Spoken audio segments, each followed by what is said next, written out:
Will this be the most popular week in LMP2?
As we approach T1 here, let's talk about some of the really important things that you need to know about Road Atlanta.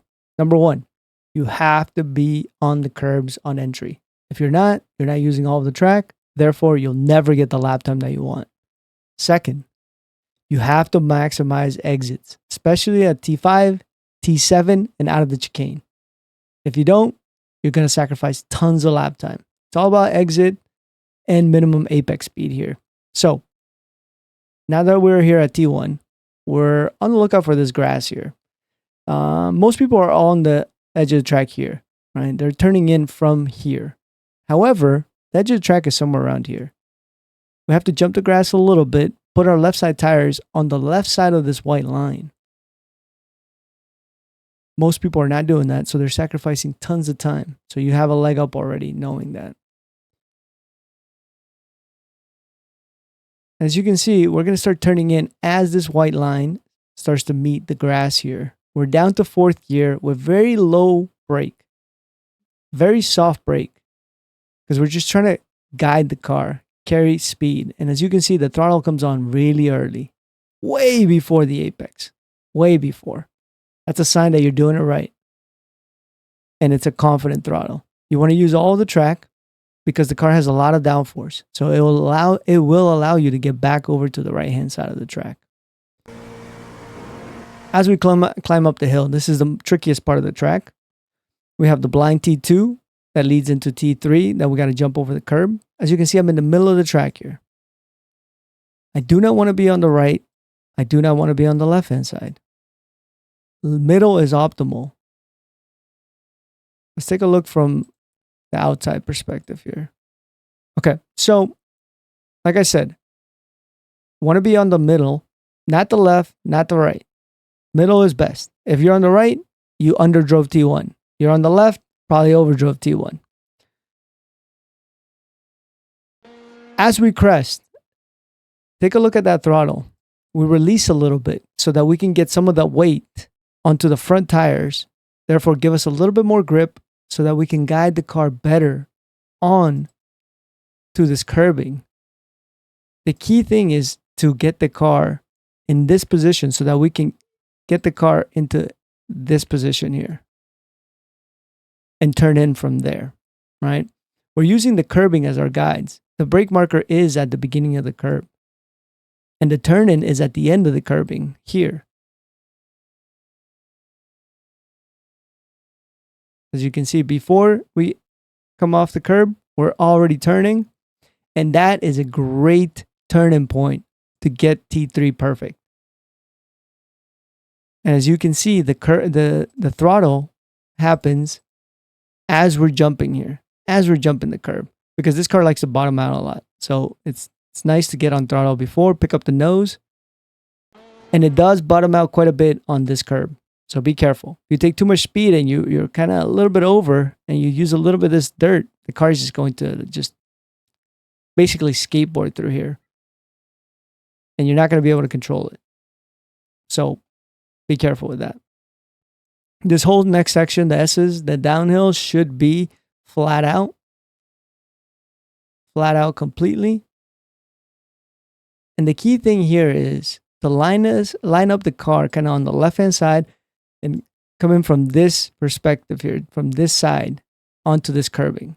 Because if you come in from this angle, you're going to hit this front part of the curb.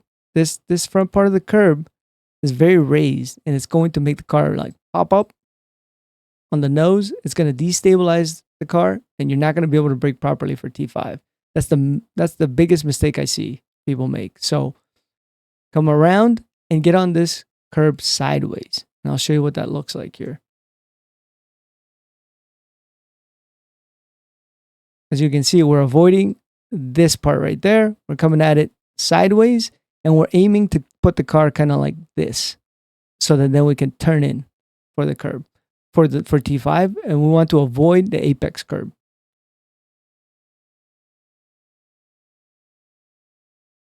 Early throttle, avoiding the apex curb.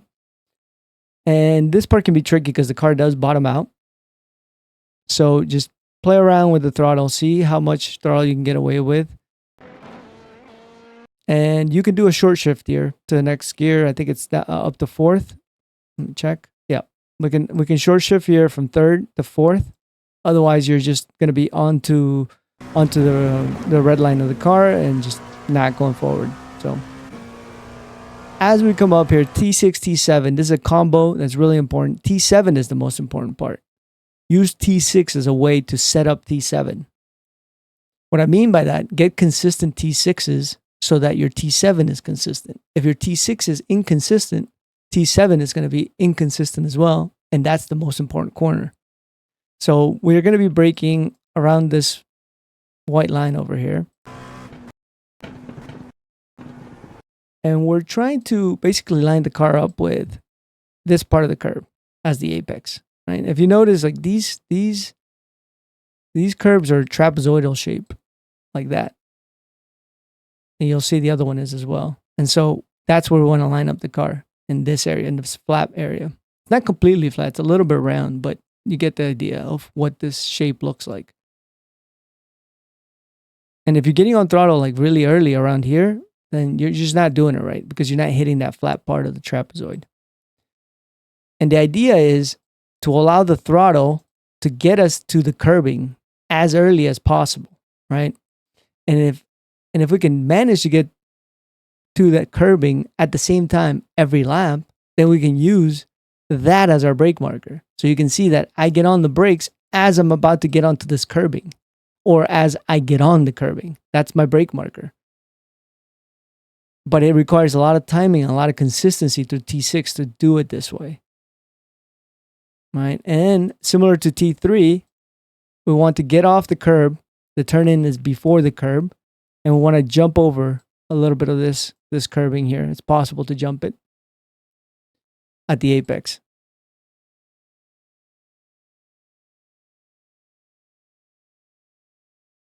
Jump a little bit and very early throttle. Remember, this car has very little torque nowadays, so you really have to get on throttle early. It's so depending on early throttle here. All right, let's move forward over here to the chicane.